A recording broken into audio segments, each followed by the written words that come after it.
मास्कोफाइड अब रख दी। जब भी मैं इस राज्य के इतिहास को पढ़ती हूँ, हमारे वीर योद्धा की संघर्षों की गाथा से मैं खुद को गर्व महसूस करती हूँ। दूसरी ओर झारखंड राज्य 15 नवंबर 2000 के अस्तित्व में आने के बाद से लेकर 2023 तक के इतिहास को पढ़ती हूँ तो मेरा दिल इस राज्य की पीड़ा को देखकर बिलक बिलक कर होता है।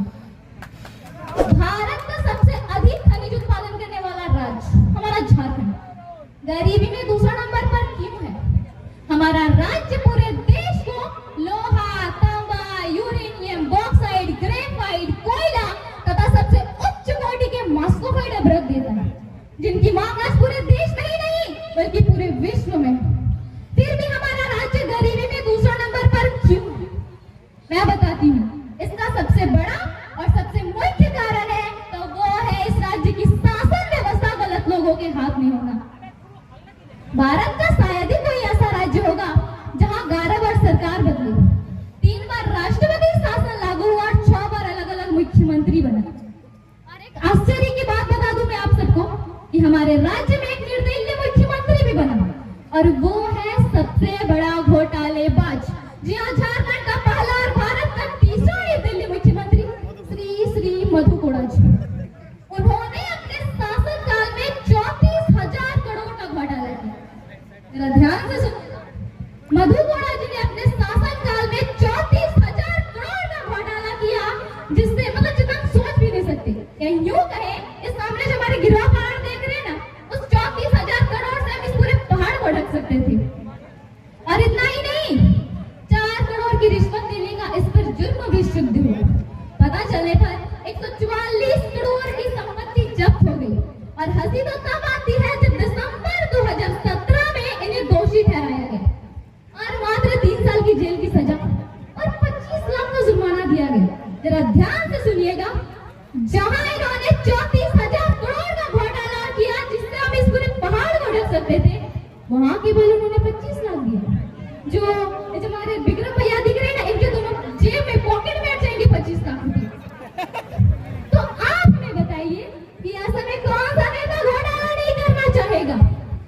इसी घोटालेबाजों के कारण आज हमारा झारखंड गरीबी में जी रहा है।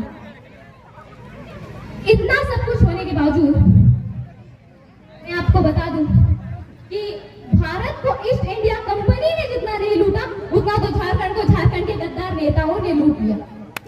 इतना सारा कुछ होने के बावजूद मैं आप सबको बता दूं, इतना सारा कुछ होने के बावजूद सरकार से जब हम भोले भाले स्टूडेंट्स नियोजन की मांग करते हैं तो यहाँ की सरकार हमें कहते हैं मुर्गी पालो, सुअर पालो, अंडा बेचो, ये इनकम का सबसे बड़ा स्रोत है। तो मैं सरकार से कहना चाहती हूँ कि हम लोग क्या मुर्गी और अंडा बेचने के लिए आपको मुख्यमंत्री बनाए? आज झारखंड विकास न होने की सबसे बड़ी समस्या है तो वो है भ्रष्टाचारी, बेरोजगारी, लाचार शिक्षा नीति, खनन का दुरुपयोग, जातिवाद राजनीति, अस्थायी सरकार, उद्योगों में स्थानीय को रोजगार नहीं देना तथा राज्य सरकार के अनावश्यक खर्चे।